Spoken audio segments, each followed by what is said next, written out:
अच्छा अच्छा ए कौन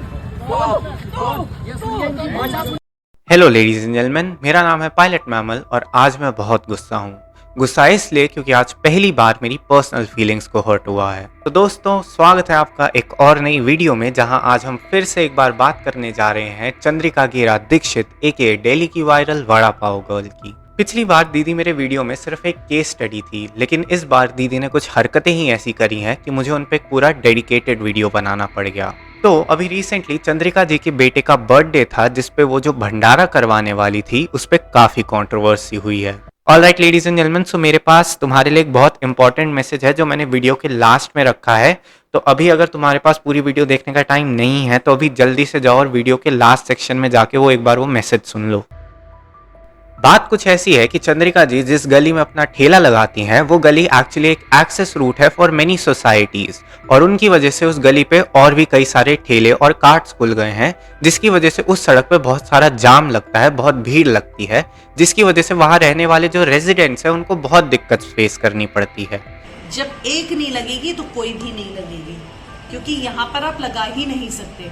मेरे इतनी सारी कॉलोनीज के लिए ये अप्रोच रोड है। जो भी बत्रा टेंट से लेफ्ट मुड़ेगा वो किसी ना किसी कस्टमर से इन लोगों के टकराएगा। वहां से अपने घर तक पहुंचने में चाहे आधे किलोमीटर का स्ट्रेच है चाहे 100 मीटर का स्ट्रेच है, लोगों को 20-20, 25-25 मिनट लग जाते हैं। जब वहां के रेजिडेंट्स को ये पता चला कि चंद्रिका जी वहां पे अपना भंडारा करने वाली हैं, तो उस भंडारे की वजह से बहुत ज्यादा भीड़ ना लगे, इस बात को इंश्योर करने के लिए वो लोग वहां पे भंडारा रोकने के लिए गए थे। दोस्तों, आपको पता है एक कामयाब इंसान का सबसे बड़ा दुश्मन कौन होता है? घमंड।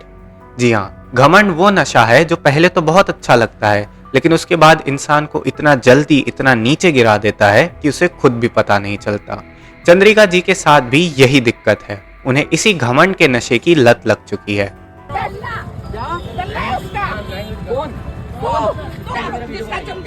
छोड़ दो ना भाई, क्या करना है?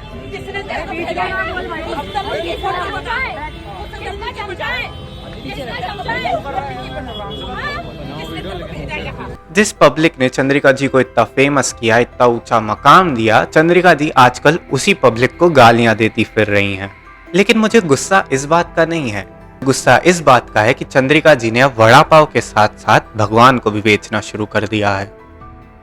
चलो, तो ये कहानी मैं अब आपको स्टार्टिंग से डिटेल में सुनाता हूँ। चंद्रिका जी जिस गली में अपना ठेला लगाती थी, वहां पे उनकी पॉपुलैरिटी की वजह से और भी कई वेंडर्स आ गए थे, और वो street the vada pav street के नाम से फेमस हो गई। उस स्ट्रीट पर लगने वाले जाम और होने वाले शोर की वजह से वहां के रेजिडेंट्स काफी ज्यादा परेशान रहने लगे थे, बट फिर भी उन्होंने कुछ नहीं किया। लेकिन इतने सारे और स्टॉल्स लगने की वजह से चंद्रिका जी के ग्राहक काफी कम हो गए थे, और इस प्रॉब्लम को सॉल्व करने के लिए उन्होंने जो किया, ये सुनकर आप हैरान रह जाएंगे। आप इस सोच में पड़ जाएंगे कि एक माँ इतनी नीचे कैसे गिर सकती है। तो चंद्रिका जी के पति वहां के निगम पार्षद के पास गए और उन्होंने उनसे कहा कि उनके स्टॉल को हटाकर वहां के बाकी सारे जितने भी कार्ट्स और स्टॉल्स हैं उन सबको हटा दिया जाए, और ये बात वहां की निगम पार्षद मैम ने खुद एक्सेप्ट करी है इन एन इंटरव्यू। उसके बाद उन्होंने मुझे कहा कि मैडम कोई सोल्यूशन निकाल लेते हैं। मैंने कहा सोल्यूशन? बारी बारी क्या सोल्यूशन बोल रहे हो? कहते नहीं वो 32। मैंने कहा वो 32 पे क्यों अटक गए तुम्हें क्या वो कंपटीशन लग रहा है? तो चंद्रिका जी के हस्बैंड ने कहा वो मुझे क्या कंपटीशन देंगे, फिर क्या प्रॉब्लम है? तो जो साथ में साथी थे उन्होंने कहा मैडम कोई ऐसा तरीका लगा ले कि बाकी के हट जाए, बस यही रह जाए। तो कहते हैं ठीक है, सब जगह सब काम होते हैं, यहाँ पे भी काम हो जाएंगे। मैंने कहा 1 मिनट सर, आप बेकार में बीच में ठेकेदार क्यों बन रहे हैं? जी। आपकी तारीफ? कहते हैं मैं इनका पीआर संभालता हूँ। एक बात जो मैं कहानी आगे बढ़ाने से पहले कहना चाहूंगा कि एज यू क्लियरली हर्ड कि चंद्रिका जी के हस्बैंड वहां पे अपने पीआर मैनेजर के साथ गए थे। क्या आप लोग ये सोच सकते हो कि जो लोग अपने आप को इतना गरीब बताते हैं कि वो एक दुकान नहीं खरीद सकते, वो एक आईफोन खरीद सकते हैं, एक पीआर मैनेजर को हायर कर सकते हैं, अपने यहाँ की जिला पार्षद को रिश्वत दे सकते हैं? Okay, so continuing the story, जब वहां की जिला पार्षद जो मैम थी उन्होंने चंद्रिका जी के हस्बैंड का ऑफर डिक्लाइन कर दिया, तो वो वहां से चले गए। बट उन्हें ये तो समझ में आ गया था कि अब एमसीडी कोई ना कोई एक्शन तो जरूर लेगी, और इसी के ही चलते उन्होंने 2 दिन तक अपनी कार्ट वहां पे नहीं लगाई और इन 2 दिनों में वहां पे बाकी सारे जितने भी वेंडर्स थे एमसीडी ने उनकी कार्ट्स जब्त कर ली। देखो इनकी तो सारी चीज़ें पब्लिसिटी आ जाती है, लेकिन हम लोग ऐसे हैं, हम लाइव लाइन में नहीं है मैम। हम इस चीज़ में हम किसके पास नहीं जा सकते मैम। मेरी कौन सुनेगा, मेरी कौन सुनेगा, पहले ये बताओ। पीछे आए हुए हैं मैम, ये हम सुनेंगे बाबा, रो क्यों रहे हो? मेरे को परेशान है, 4 महीने से परेशान है। 4 महीने से परेशान हूँ फरवरी से। आपका क्या पिज्जा की कार्ड? पिज्जा की कार्ड लगती है मेरी। तो मैं यहाँ नहीं लगा तो मैं उधर ही लगा रहा हूँ। मैं बोनी वगैरह नहीं होती? अरे कुछ भी नहीं होता है, क्या करूँ? 500 रुपये का काम भी नहीं करते। मतलब क्या आप सच में ये सोच सकते हो कि एक औरत जो एक माँ है वो अपने फायदे के लिए वो लोग जो सचमुच में गरीब है, जिन्हें सचमुच में इस रोजगार की जरूरत है, उनके पेट पर लात मार सकती है। बट इसकी वजह से वहां पे बाकी जितने भी वेंडर्स थे जिनकी कार्ट हटी थी वो चंद्रिका जी के अगेंस्ट हो गए, जिसकी वजह से चंद्रिका जी की इमेज बिगड़ने लगी। चंद्रिका जी का कहना था कि वो जो भंडारा करने वाली थी अपने बेटे के बर्थडे पर, वो उन 2 दिनों में एमसीडी के ऑफिस गई हुई थी उस भंडारे की परमिशन लेने। बट ये बात कितनी सच है ये आपको वीडियो में आगे पता चलेगा। अपनी इमेज सुधारने के लिए चंद्रिका जी ने तहलका प्रैंक्स को बुलवाया और जिन वेंडर्स की कार्ट हटी थी उनमें से 1-2 लेडीज को तहलका भाई के हाथों 10-20 हजार रुपए दिलवाए, जो कि मेरे ओपिनियन में एक स्टेबल रोजगार के आगे बहुत छोटी रकम है। मूविंग ऑन, चंद्रिका जी की इमेज अभी थोड़ी सुधर ही रही थी तो उन्होंने सोचा क्यों ना अपनी ऑडियंस और कस्टमर्स को वापस बुलाया जाए, और ये करने के लिए उन्होंने डिसाइड किया कि वो अपने बेटे के नाम पे एक भंडारा करेंगी। अगर हम चंद्रिका जी की सुने तो वो ये भंडारा अपने बेटे के बर्थडे पे कर रही थी, but clearly it is a publicity stunt. ये खबर पता चलते ही कि वहां पे भंडारा लगने वाला है, वहां के जो रेजिडेंट्स थे वो पहुंच गए चंद्रिका जी के भंडारे को रोकने। चंद्रिका जी का कहना था कि वो उन 2 दिनों में एमसीडी के पास गई थी उस भंडारे की परमिशन लेने। वो सरासर झूठ था। जब चंद्रिका जी के हस्बैंड से पूछा गया तो उनके पास किसी भी टाइप की कोई परमिशन नहीं थी। एक मिनट, सुन मेरी बात, ये खड़ा सुन, रोड में जाम कर देगी कितने भी। अरे भाई सुन मेरी बात, चुप रहोगे? अगर भाई के पास परमिशन है भंडारे, ना हमारे पार्षद ने परमिशन दी, ना डीसीपी ने दी, ना एसएचओ ने परमिशन दी है, तो भाई लगाए बेटे का बर्थडे है, मैं किसी को बददुआई नहीं, मैं कहीं गलत हूँ तो मुझे बता। वहां के रेजिडेंट्स का ये कहना था कि चंद्रिका जी की वजह से पहले ही उस गली पे बहुत ज्यादा भीड़ और बहुत ज्यादा जाम होता था, बहुत शोर होता था, जिसकी वजह से उन्हें बहुत दिक्कत होती थी। बट वहां पे और भी कई सारे वेंडर्स थे जो सचमुच में गरीब थे, तो वहां के रेजिडेंट्स ने ये सोचकर कि क्यों भला किसी गरीब का पेट काटे, कुछ नहीं किया।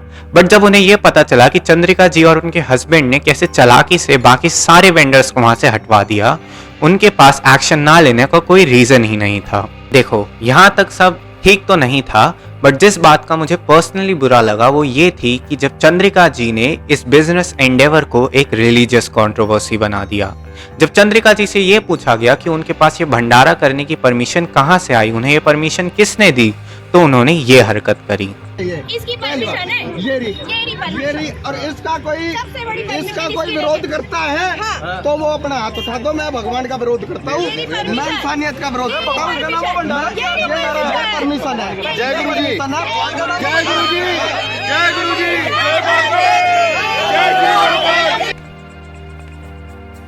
वाह दीदी वाह। लिटरली अगर हम दीदी के लॉजिक से चले तो हर टेररिस्ट को नोबेल प्राइज मिल जाना चाहिए, क्योंकि उनके अकॉर्डिंग उनके पास भी तो भगवान की परमिशन है। देखो मैं ये चीज हमेशा कहता हूँ और बार बार कहता हूँ कि जिन यूट्यूबर्स का जॉनर, जिन कंटेंट क्रिएटर्स का जॉनर स्ट्रिक्टली रिलीजन या पॉलिटिक्स नहीं है, उन्हें इन सब चीज़ों पे कमेंट करने से बहुत दूर रहना चाहिए, क्योंकि उनके पास ऑडियंस प्रिपेयर होके नहीं आती और बहुत ईजिली वो उन्हें हर्ट कर सकते हैं। मुझे बुरा इस बात का लगा क्योंकि मैं खुद शिव जी में बहुत ज़्यादा मानता हूँ, एंड उनका नाम एक गलत काम को जस्टिफाई करने के लिए यूज़ होता हुआ देखना, एक पब्लिसिटी स्टंट की तरह यूज़ होते हुए देखना मेरे लिए एक बहुत बड़ा पर्सनल अटैक है। And I am pretty sure कि जो लोग सचमुच में भक्ति में लीन होंगे उन्हें भी ये चीज़ बहुत बुरी लगी होगी, चाहे वो किसी भी भगवान के भक्त क्यों ना हो। और अगर मैं अपनी पर्सनल फीलिंग्स को साइड में भी रख दूं तो भी आप लॉजिकली खुद सोचो कि जब भी हम कोई भंडारा करते हैं तो हम वो यूजुअली कहाँ करते हैं, किसी मंदिर में करते हैं या किसी खुले मैदान में करते हैं। कभी कभी कुछ जो शॉपकीपर्स होते हैं वो अपनी दुकान के आगे भी भंडारा कर लेते हैं, बट उनके पास जो लोग वहाँ पे जमा होते हैं उनको अकोमोडेट करने के लिए अच्छी खासी जगह होती है, वो किसी चलती फिरती सड़क को ब्लॉक नहीं करते हैं। कभी कभी कुछ जो शॉपकीपर्स होते हैं वो अपनी दुकान के आगे भी भंडारा कर लेते हैं, बट उनके पास जो लोग वहाँ पे जमा होते हैं उनको अकोमोडेट करने के लिए अच्छी खासी जगह होती है, वो किसी चलती फिरती सड़क को ब्लॉक नहीं करते हैं। लेकिन दीदी तो एक अलग ही गेम खेल रही थी। वो इस बात को इतना सीरियसली एक रिलीजियस एंगल देना चाहती थी कि उन्होंने बजरंग दल वालों को ही बुला लिया और बजरंग दल के ये महाशय तो इस चीज को नेक्स्ट लेवल पर ही ले गए। वो कहने लग गए कि ये भंडारा भगवान का है। सभी जितने भी दर्शक देख रहे हैं, एक लड़ाई किसी भी चीज की नहीं, एक श्रद्धा की है, एक भंडारे की है। बहन जी भंडारा करना चाह रही है, उसमें लोगों को आपत्ति है। मैं ये कहूँगा ये चीज गलत है। पूरे 6:30 बजे से घर से चला परमिशन की जरूरत नहीं होती। पहली बात, दूसरी बात जो यहाँ भंडारा पहले होगा, कौन सी परमिशन चाहिए? मैं दूंगा परमिशन। ये बताओ, इस लॉ के तहत ये परमिशन चाहिए। यहाँ पे पब्लिक, दूसरी बात, दूसरी बात बहन जी नहीं 4 बजे का टाइम,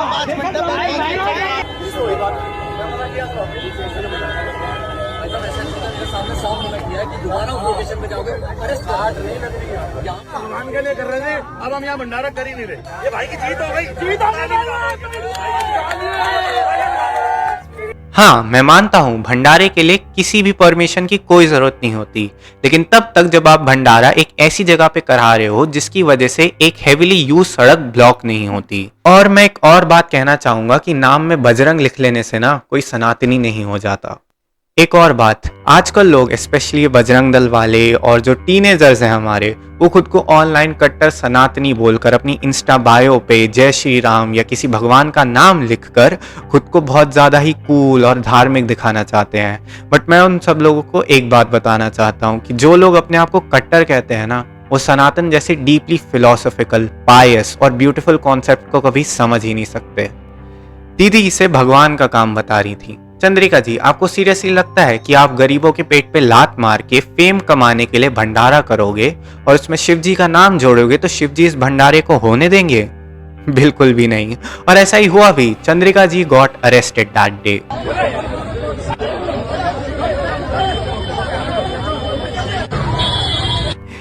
उसके बाद चंद्रिका जी ने भंडारा तो किया ही, बट वहीं के पास के एक मंदिर के पीछे वाले ग्राउंड में, जहां पे उन्हें पहले ही भंडारा लगाना चाहिए था, बट दीदी वहां पे भंडारा करते हुए ना इतनी खुश नहीं दिखी। पता है क्यों?